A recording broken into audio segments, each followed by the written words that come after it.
Making headlines tonight. A new economic initiative set for debate. We'll get a deeper understanding of the program. Barbados boosts its bilateral relations with Belize. And we'll tell you about some concerns over the politicizing of crime and who they're coming from.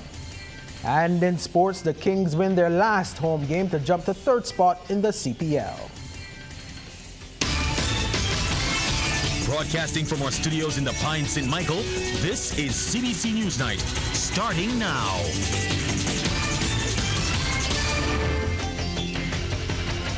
A very good evening to you with CBC NewsNight. I'm Ryan Broom. Our top story.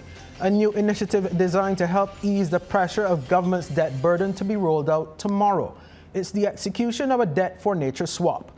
For more on this, we're joined by the man who will lead the debate tomorrow in Parliament, Minister in the Ministry of Finance and Economic Affairs, Ryan Strawn. Good evening and thanks for joining us, Minister Strawn. Now, I had watched or seen the Prime Minister mention somewhat about this debt for nature swap a couple of years ago, but just explain for the average Barbadian exactly what does that mean? Right. Good night, Ryan, and good night to your listeners. Thanks for inviting me.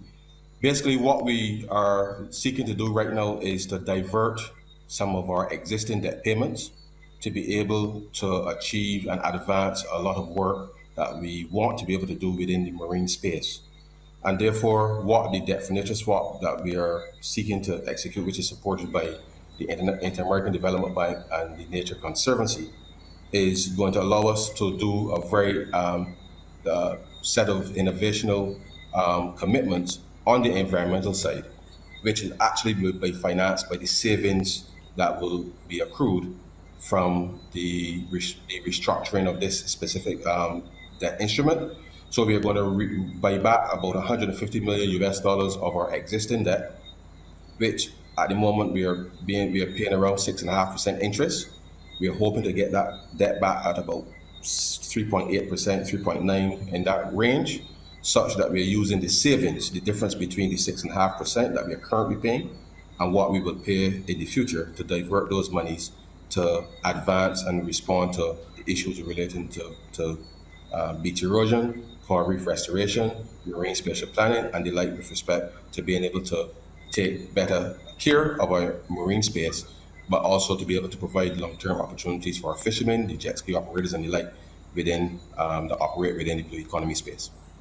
Are there any specific areas, I heard you mentioned in terms of the beaches, are there any specific areas along specific coastlines that you're looking at for some of these initiatives?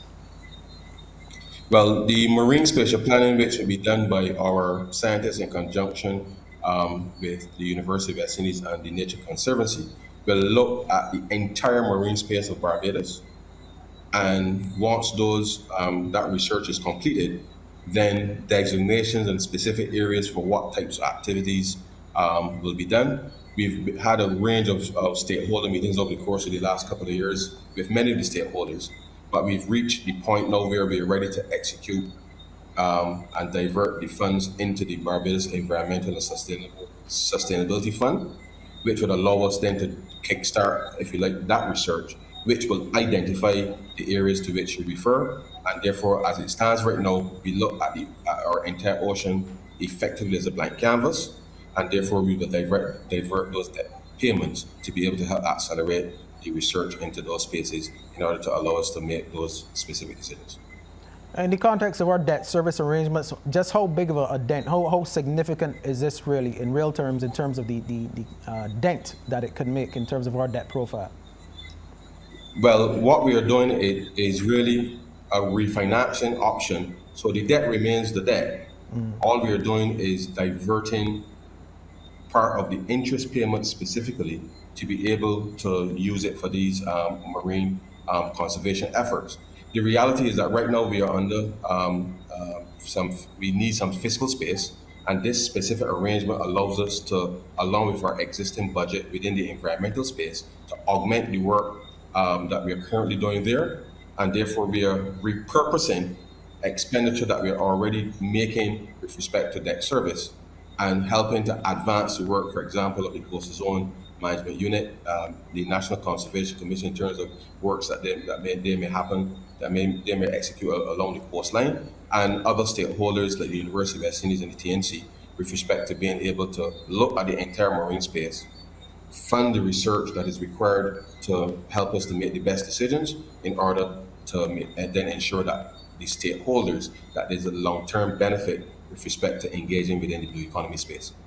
And finally, what's the timeline once the legislation is passed tomorrow as expected? What's the timeline in terms of the start of some of the Well, we expect the transaction to be completed by the 21st of September. And therefore, once all the agreements are signed and everything is in place, the Barbados Environmental Sustainability Fund is already set up.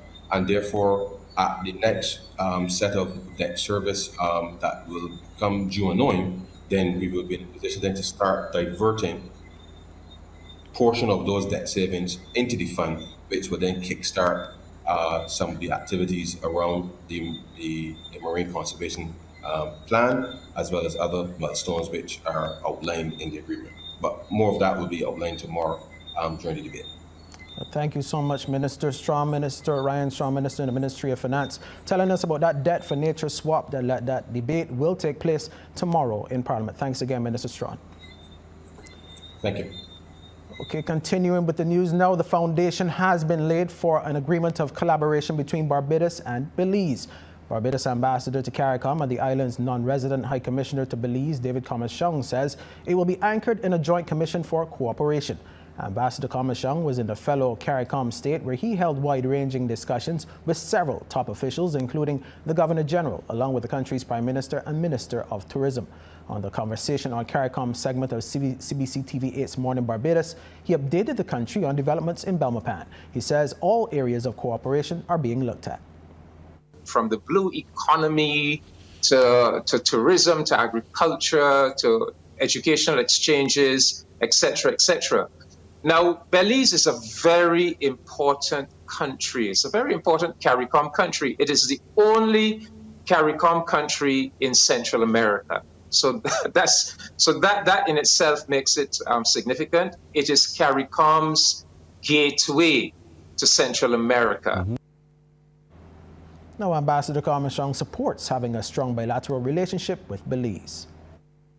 The Central Americans recognize the value of Belize. They are coming into Belize. The Chinese, there are many Chinese business people that are targeting Belize. And it occurs to me that we, people of the Caribbean community, governments and people, we need to take Belize much more seriously. We need to make our presence more felt in Belize. There are opportunities in Belize for our business people. There are opportunities in Belize for young Barbadians and other young Caribbean people who are looking for a future. So Barbados is going to work on a very strong bilateral program with Belize. Financial facilitation for the cannabis industry is getting the attention of government and industry stakeholders. Minister of Agriculture, Food and Nutritional Security, Indar Ware, told CBC News it is one of the hurdles they have to overcome, and it had also been raised during recent meetings in Trinidad. It's a matter that we are continuously working on, but to date, the banks have not really cooperated a whole lot in taking money from the industry. And they would only do so once this matter is clarified within the U.S. The Prime Minister has been dealing with it as well, and we're hoping to find some means through which the trade within the industry can be carried on, either with or without the banks. And the minister said there are online facilities available, but they are not as attractive as the banks and would take time. A lot of the people who want to participate in the industry, particularly those Barbadians who consider themselves to be persons who will be happy to participate but don't have the investment profile, they are not going to be the ones to rush to know online protocol in order to participate. So there are opportunities online, but we have to get a broader facilitation within the financial services sector.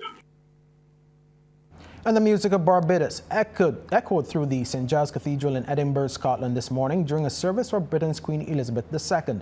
The chanting of the 116th Psalm of David was done to music written by the late Dr. John Fletcher, who served as organist and master of choristers at the St. Michael's Cathedral from 1964 to 1993. Current organist at the cathedral, John Bryan, provided some insight into the work of Dr. Fletcher and explained the relevance of the use of his music to Barbadians. He's written a lot of material which has not been published. We do have a lot of his materials still at the cathedral, chants, some anthems. The Mass that is generally used now in the Anglican Church, the Model Mass, was actually written by him. He also has a folk Mass setting that is used in some parishes. And it's good work. It's not to say that it's little whimsical, stuff. I think that we should feel good regardless. Here's a musician that did something fantastic. It was recognized by someone else as being something worthy to be heard, something worthy to be done. And it was in fact done. I think that we should be very proud. And attorney at law and former chorister at the cathedral, Hal Gollop, credits Dr. John Fletcher with the development of the choir at that church. He believes the use of his music internationally is proof of the high quality of his work. I was quite pleased to hear the chant. Indeed, it was one of Dr. Fletcher's chants from a collection which he himself had there and which were used in the cathedral. But he was an outstanding church musician, no two ways about that. He was a hard worker, I can tell you that. And he was the man who demanded the highest standards. So that choir has really performed excellent music, and in keeping with that very, very rich Anglican church tradition, Church of England, I should say. And that should mean something to Barbadians, especially Barbadians of a certain generation. It certainly does mean something to me. Well, we take our first break here, but coming up, Barbados' COVID-19 cases continue to be low. Welcome back. 24 people, 10 males and 14 females, tested positive for COVID-19 yesterday, September 11th, from the 338 tests carried out by laboratories across the island. Of the positive cases, 3 people were under the age of 18 and 21 were 18 years and older. There were 47 people in isolation facilities, while 427 were in home isolation. As at September 11th, there were 556 COVID-19 related deaths. Barbados has been told that politicizing crime does not solve the problem, and to do so will be to the detriment of the country. Minister of People Empowerment and Elder Affairs, Kirk Humphrey, shared his concerns as he cautioned about the level of violence creeping into society and the boldness of criminals in the act. He suggests to lay blame on the government and the Attorney General will be misplaced. Minister Humphrey weighed in on the matter during a Barbados Labour Party Christchurch East branch meeting. Unless we do something about that at the core, we could talk to the cows come home, Minister Abrams. We could talk to the cows come home, but we will not address the fundamental problem that is facing this country. And people will want to make it a political event because it favors the opposition. They say, go and curse the BLP. But I don't know that I see BLPs chasing DLPs down in the street. I don't know that these men arguing over Mia and whoever it is on the other side. I do not see anybody discussing political things when they're killing one another. It is not a political thing. The Minister of Home Affairs and Information, Wilfred Abrams, is defending the government's record in the face of criticism. He says the Mia Amor Motley-led administration has done more than any previous government in the most difficult times. He highlighted the successes recorded in the areas of housing, jobs, transportation, among others. We have nothing to be ashamed of. As a matter of fact, we have everything to be proud of. Which is why I do not understand why we sit down and keep our mouths shut in the face of the relentless attack from those who the people did not give a voice early this year. So I thought to myself, it may be that we actually don't know what the government has done. In other news now, Barbados and the region continue to make progress in the push for reparations. Chairman of the National Task Force on Reparations, Trevor Prescott, admits it will take time, but the work of the commission continues. Mr. Prescott was a guest on Sunday's edition of CBC TV 8's The People's Business. The topic, reparations, the road ahead. He says connections are being used with various groups that share common interests in the fight. So apart from the CARICOM Commission, there's also another institution. There's a North African American Reparation Commission. We're working in collaboration with trade union organizations, intellectuals and grassroots individuals across the entire globe.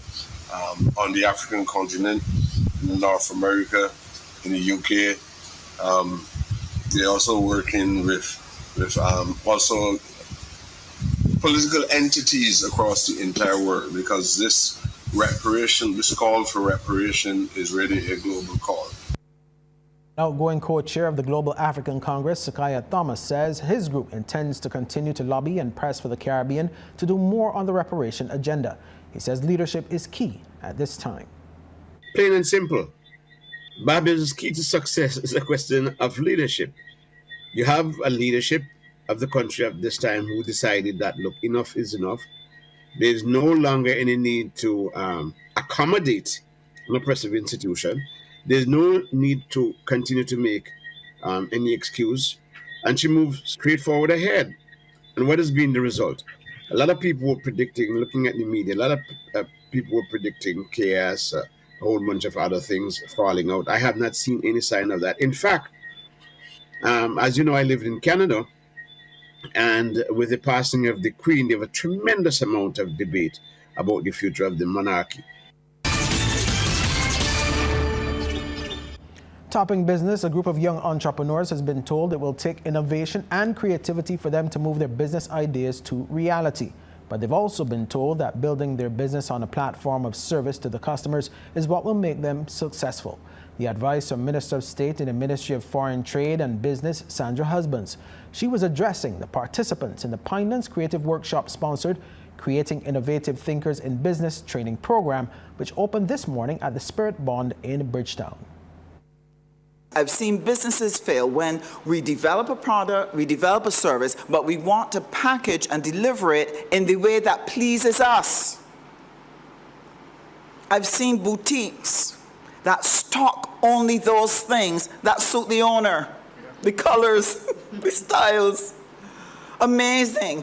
And then when people come into the boutique who don't fit that mold, look through all of the goods, then realize there's nothing here for me to buy. And the person is there scratching their head wondering, why is it I can't get business? Because the business was set up to satisfy their own desire. It was not shaped and fashioned from the notion of how can I serve you and what do you want? Along with the Pinelands Creative Workshop, the program is also facilitated by the Small Business Association, or SBA, and some sessions will fall within the association's week of activities beginning next week. Chief Executive Officer of the SBA, Dr. Lynette Holder, stressed the importance of entrepreneurship at this time. Our communities and our country by extension need us to be in business, need us to take those skills, take those ideas, take those talents and commercialize them, big words, monetize them, turn them into income generating projects for our community, not only for ourselves. Entrepreneurs are now better equipped for the business world. Word of this came from General Manager of the Barbados Youth Business Trust, or BYBT, Cardell Ferguson, as she addressed the Mix and Mingle session of the Social Enterprise Incubator Program. She said the Trust and Entrepreneurship Program is a private initiative made possible with support from the European Union. The objective was not only to support the entrepreneurs, but also to strengthen the internal capacity of the youth business programs in Dominica, Barbados, and St. Lucia. We are hopeful that this support will enable these youth business programs to provide the support that the young persons would need, those persons who are interested in creating or expanding businesses through the support from the Youth Business Trust. Well, it's time now for the final round of sports, so we head back over to the sports studio and welcome back Sean Green. What do you have for us in the second half, Sean? Well, thank you, Ryan. We're going to talk about some volleyball where former Kings Barbados Progressive picked up their first win in 4 games when the Goddard Enterprises Limited Division 1 BVA's League tournament continued at the Wildy Gym over the weekend. Now, in the only men's game that was played on the night, Progressive had to come from behind to get past Stars Volleyball Club. Progressive in their customary blue taking on All Stars, and Luis Martinez gets a return to sender from Dario Cummins, express delivery too.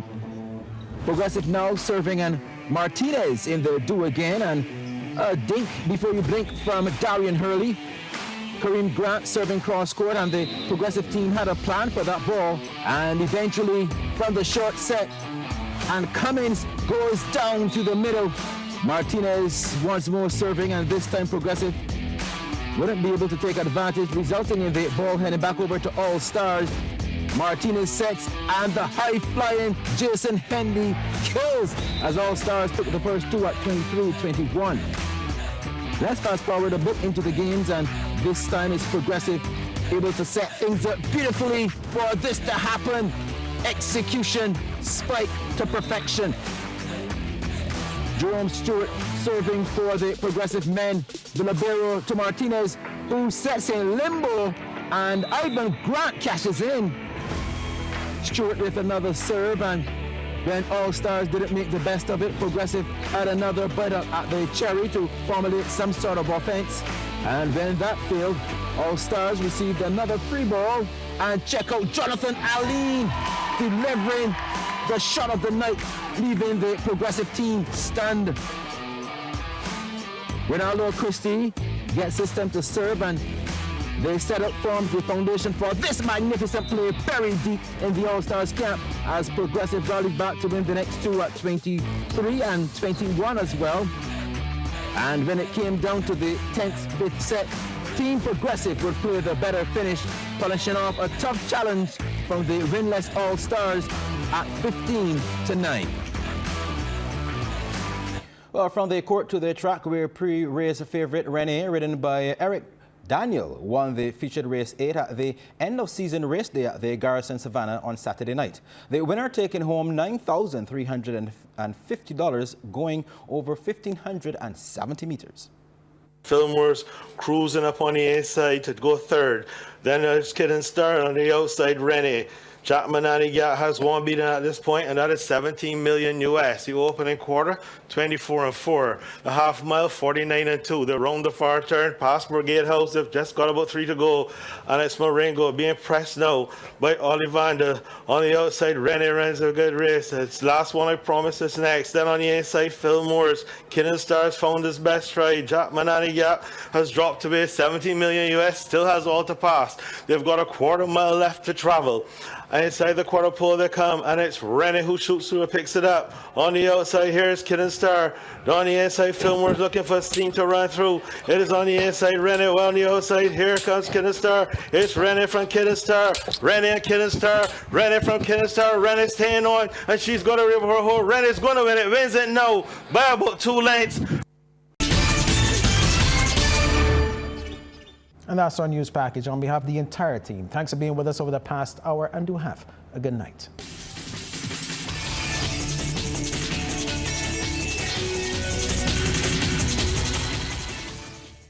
Thanks for visiting us. To get more stories like this one, like and subscribe to our YouTube channel.